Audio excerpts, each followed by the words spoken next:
देवता एपिसोड 14। उसने आते ही खुशामदाना अंदाज में पूछा, बेटे तुमने शरबत पी लिया? मैंने उसे नफरत से देखते हुए कहा, तुम मुझे बेटा न कहो। जो बेटी को किसी की तन्हाई में भेजता हो वो किसी का बाप या बुजुर्ग कहलाने का मुस्तहिक नहीं है। तुम अपने बारातियों को यहां बुलाओ, मैं तुम्हारी शादी या बर्बादी का फैसला सुनाऊंगा। वो दोनों हाथ जोड़कर गिड़गिड़ाने लगा। फरहाद, मैं तुम्हारे कदमों पर सर रखने को तैयार हूं, मुझे लोगों के सामने जलील न करो। तुम मेरे कदमों पर सर रखोगे, मैं ठोकर से उड़ा दूंगा। तुम बेटी के रिश्ते के दल्लाल हो, मैं तुम्हें कभी माफ नहीं करूंगा। सुनो, अभी जमीला की शादी रहीम से होगी और तुम ये तमाशा देखोगे। यह हवेली चाचा जान ने तुम्हें रिश्वत के तौर पर दी है। तुम अभी इसे छोड़कर जाओगे और इसके कागजात लाकर मेरे हवाले करोगे, वरना अदालत में मैं तुमसे वसूल कर लूंगा। आज से बदनामी, जिल्लत और रुसवाई तुम्हारा मुकद्दर बन चुकी है। उसका मुंह यूं लटक गया जैसे अब तब में रोने ही वाला हो, और वो अंदर ही अंदर रो रहा था और अपनी बेबसी पर हंस रहा था। मेरी संगदिली का उसे यकीन हो गया था। शादो जैसी हसीन लड़की मुझे मोम न कर सकी थी। वो आखिरी हरबा भी नाकाम हो गया था, इसलिए अब वो अपने अंजाम के मुताल्लिक सोच रहा था। ये मुझ पर कैसी तबाही आ गई है। जमीला से शादी नहीं होगी, मुझे बूढ़ा समझकर कहकहे लगाए जाएंगे। वो अपने अंदर पागलों की तरह हंस रहा था। मैंने भी उसकी दिमागी कमजोरी से फायदा उठाकर उसकी सोच में कहकहे लगाए। मैं बूढ़ा हूं, एक जवान छोकरी से शादी नहीं कर सकता। वो सटपटा कर रह गया। जल्दी से अपने सर को थामकर सोचने लगा, ये मुझे क्या हो गया है? मुझे खुद पर काबू रखना चाहिए। मैंने उसकी सोच पर काबू पाते हुए कहा, हालात काबू से बाहर है, अब ये शादी नहीं हो सकेगी। मुझे इस हवेली से निकलना होगा, निकलना होगा। मुझे जालसाजी के जुर्म में जेल की हवा खाना पड़ेगी। ये उल्लू का पट्टा फरहाद मुझसे इंतकाम लेकर ही रहेगा। इस इंतकाम से बचने की कोई सूरत नहीं, कोई सूरत नहीं। वो अचानक ही अपनी बेबसी पर सचमुच हंसने लगा। सोच के बहाव में वो कहकहे हलक तक आ गए थे और होंठों के बंद दरवाजे खोलकर बाहर निकल रहे थे। मैंने सोच के जरिए उसे एक बेहतरीन मशवरा दिया। हाँ, मुझे वक्ती तौर पर पागलपन का ढोंग रचाना चाहिए। पागल बन जाने से बहुत से मसले हल हो जाएंगे। लोगों का मुत्तफिका फैसला होगा कि एक पागल की शादी किसी होशमंद लड़की से नहीं हो सकती। मुझे इनकार करने की जरूरत पेश नहीं आएगी। शादी खुद ही रुक जाएगी। फरहाद की दूसरी शर्त भी पूरी हो जाएगी और यह भी हो सकता है कि फरहाद मुझे पागल समझकर अदालत तक न घसीटे। वाकई ऐसे संगदिल दुश्मन के इंतकाम से बचने की यही सूरत है कि मैं पागल बन जाऊं। ये सोचते ही उसने कहका लगाते हुए अपना गिरेबान चाक कर लिया और एक शराबी की तरह इधर से उधर लड़खड़ाते हुए दीवानगी का मुजाहिरा करने लगा। मैं पागल हूं, हाँ हाँ, तू भी पागल है, मैं भी पागल हूं, मेरा बाप भी पागल है, ये सारी दुनिया पागल है। मैंने बज़ाहिर ताज्जुब का इजहार करते हुए उसके बाजू को थाम कर कहा, अरे दीना चाचा, ये तुम्हें क्या हो गया है? अगर तुम पागल हो गए हो तो मैं तुम पर मुकदमा कैसे करूंगा? नहीं, होश में आओ, होश में हो दीना चाचा। उसे यकीन हो गया कि उसकी तदबीर कारगर हो रही है। उसने मुझे परे धकेलते हुए कहा, मैं पागल हूं, कुकड़ू, मैं मुर्गे की औलाद हूं, कुकड़ू, अब मैं अंडे दूंगा। वो उकड़ू बैठ गया जैसे अंडे देने का कतई फैसला कर चुका हो। मैंने फिर उसका बाजू पकड़कर कहा, अरे ये क्या करते हो, मुर्गे अंडे नहीं देते। हाँ, वो उछल कर खड़ा हो गया। हाँ, मेरी मुर्गी अंडे दे देगी। कहाँ है मेरी मुर्गी? वो एक छलांग लगाकर दरवाजे की तरफ गया, फिर उसे एक झटके से खोलकर बाहर निकल गया। मैंने दरवाजे पर आकर देखा, बाहर तमाम लोग उसके फटे हुए गिरेबान को देखकर उसकी तरफ मुतवज्जे हो गए थे। वो उकड़ू बैठकर कह रहा था, कहाँ है मेरी मुर्गी? कुकड़ू को मुर्गी पुकारो, मेरी मुर्गी गई किस चमन में? हाय मुर्गी। वो चारों हाथ पांव जमीन पर टेक कर इस तरह रेंगने लगा जैसे मुर्गी को तलाश कर रहा हो। जरा सी देर में उसके चारों तरफ भीड़ लग गई। कितने ही मुअज़्ज़िज़ लोग उसे पकड़ रहे थे और झंझोड़ कर पूछ रहे थे कि उसे क्या हो गया है, वो ऐसी हरकतें क्यों कर रहा है। जवाब में वो उल्टी सीधी हाँक रहा था। कुछ जमींदार मेरी तरफ आए। एक ने मुझसे पूछा तो मैंने जवाब दिया, आप लोगों ने देखा है कि मैंने इसे अपनी जमीनों के असल कागजात दिखाए थे। इसने मेरे चचा जान के साथ मिलकर मुझे और कानून को धोखा दिया है। इसका ठोस सबूत मेरे पास देकर इसके दिमाग को सदमा पहुंचा है और ये अपना दिमागी तवाजुन खो बैठा है। मुझे तो इससे जरा भी हमदर्दी नहीं। अगर आप लोगों में से किसी को हमदर्दी है तो इसे कहीं ले जाकर बंद कर दीजिए। इसका पागलपन खतरनाक सूरत इख्तियार कर सकता है। बहरहाल आज नहीं तो कल जब भी इसकी दिमागी हालत दुरुस्त होगी मैं इसे अदालत में बुलाऊंगा। एक जमींदार ने पटवारी की तरफ से इल्तिजा की, फरहाद ये दुरुस्त है कि इसने तुम्हें धोखा दिया है, लेकिन कुदरत की तरफ से इसे सजा मिल रही है। बेटे इसे माफ कर दो और सुलह सफाई से अपना हक हासिल कर लो। मैंने कहा अगर आप सब ये चाहते हैं कि यह अदालत तक न जाए तो मैं आपकी बात तस्लीम कर लूंगा, लेकिन अभी चंद बातों का फैसला हो जाना चाहिए।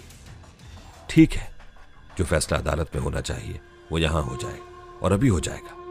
सब लोग मुझे यकीन दिलाने लगे कि मेरे हक में फैसला होगा। हम सब बैठक में बैठ गए। रहीम और एक मुलाजिम पटवारी को भी पकड़ कर लिया है।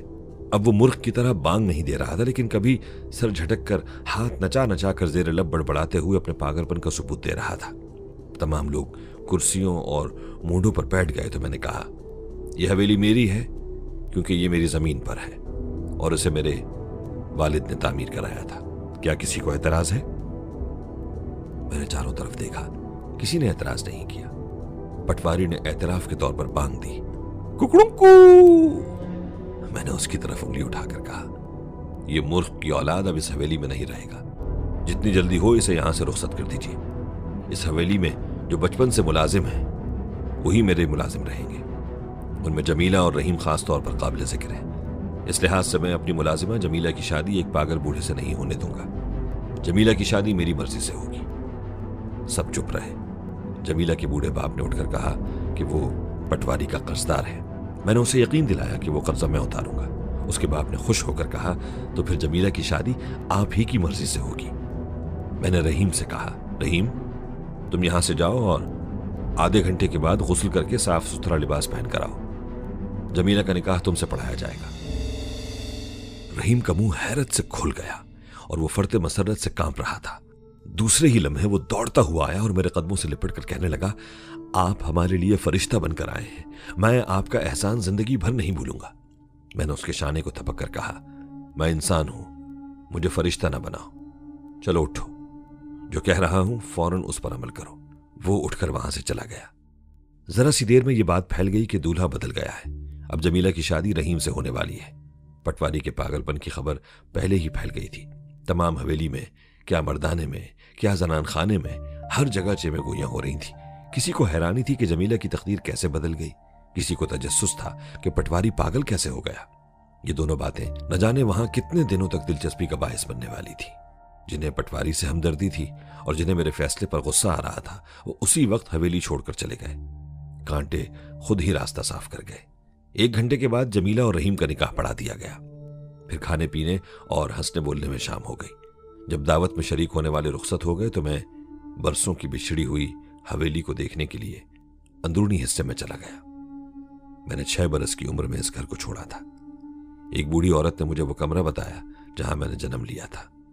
वहां कितने ही कमरे और कितनी ही चीजें ऐसी थीं जो माजी की यादें ताज़ा कर देती थी। वो बूढ़ी माई मेरे वालिदैन की जिंदगी का एक एक सफ़ा खोलती जा रही थी। मैं चश्मे तसव्वुर में अपनी वालिदा की मोहब्बत और वालिद की अजमत की कितनी ही तस्वीरें देखता जा रहा था।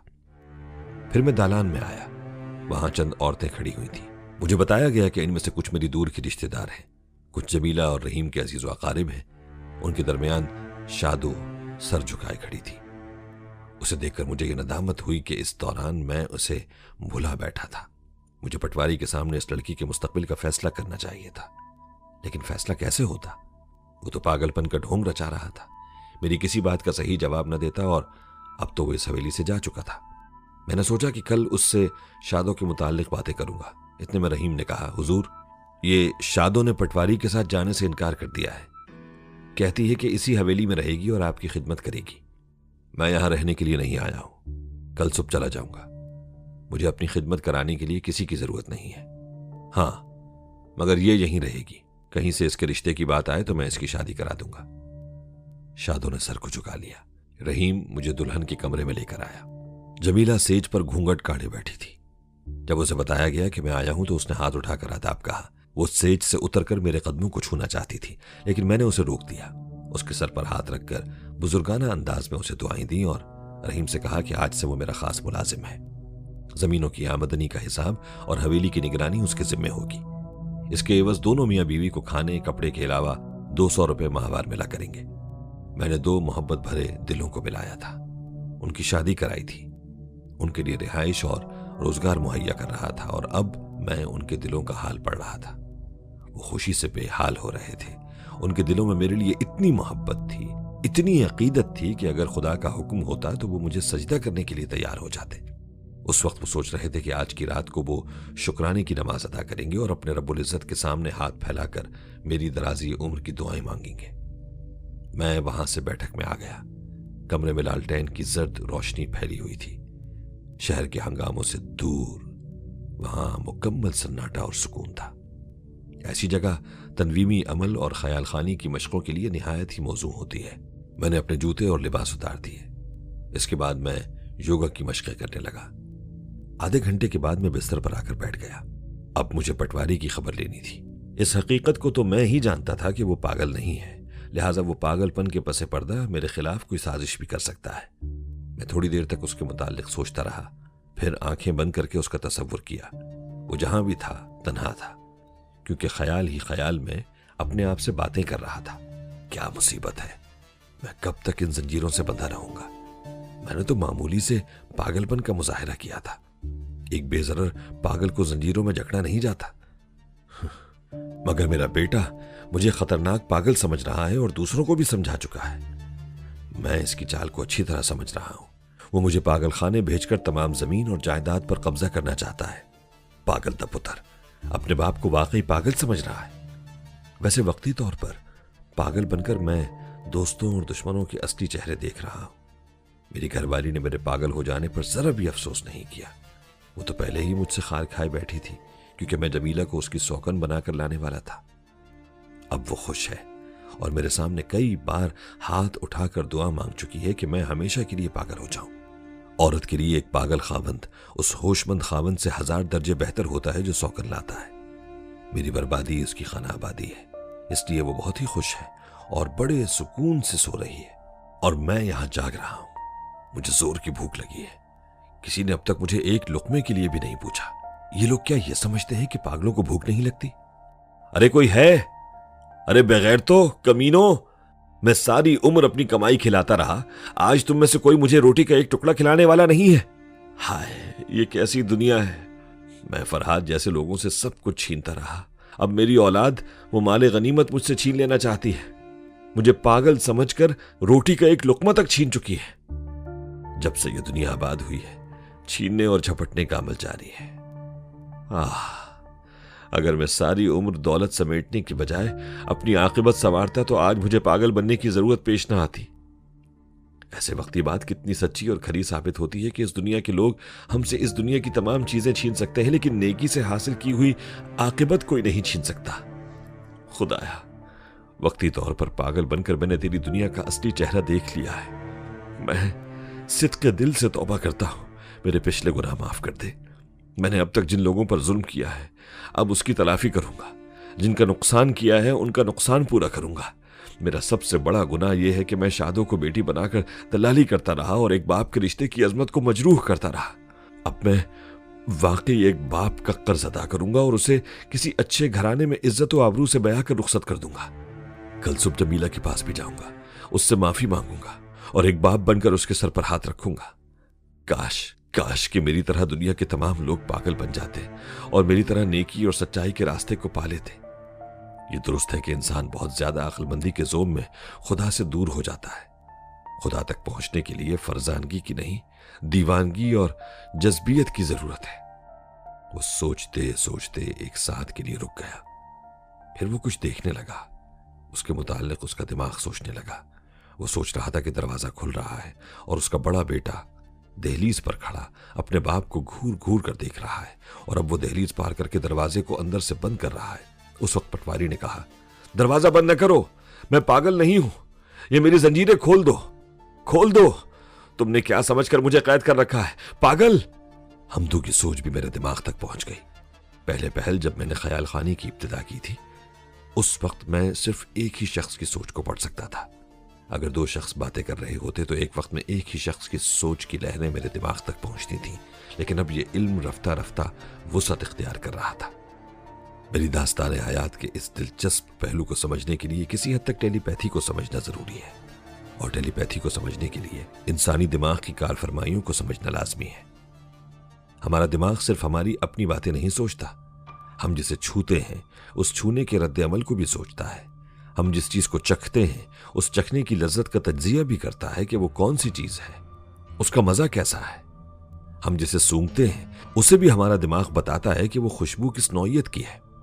इसी तरह अपने सामने वाले की बातें जब हम कानों से सुनते हैं तो वो पहले दिमाग तक पहुंचती हैं। अगर ना पहुंचे तो हम आवाज को, लफ्जों की तरकीब को, कहने वाले की जबान को और उसके कहने के मफहूम को ना समझ सके। तो ये जो हमारा दिमाग है ये एक शफाफ आईना है। जो भी सामने आता है वो वक्ती तौर पर दिमाग के आईने में मुनकिस हो जाता है। सोच के समंदर का नाम दिमाग है, और दिमाग एक टेप रिकॉर्डर भी है। इस रिकॉर्डर के सामने जो बोलता है उसकी आवाज टेप पर रिकॉर्ड हो जाती है। इसी तरह हमदू जो कुछ कह रहा था उसे पटवारी के दिमाग का टेप रिकॉर्डर कबूल कर रहा था और उसके दिमागी रिकॉर्ड को मैं सुन रहा था। पागल। हमदू की आवाज पटवारी के दिमाग से नशर हुई। अब्बा, तू पागल है और पागल को इस दुनिया में जिंदा रहने का हक नहीं है।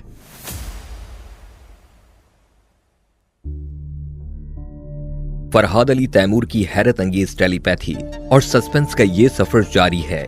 देवता की अगली किस्त और उर्दू के मशहूर नॉवेल सुनने के लिए अभी गोया ऐप डाउनलोड करें। लिंक डिस्क्रिप्शन में मौजूद है।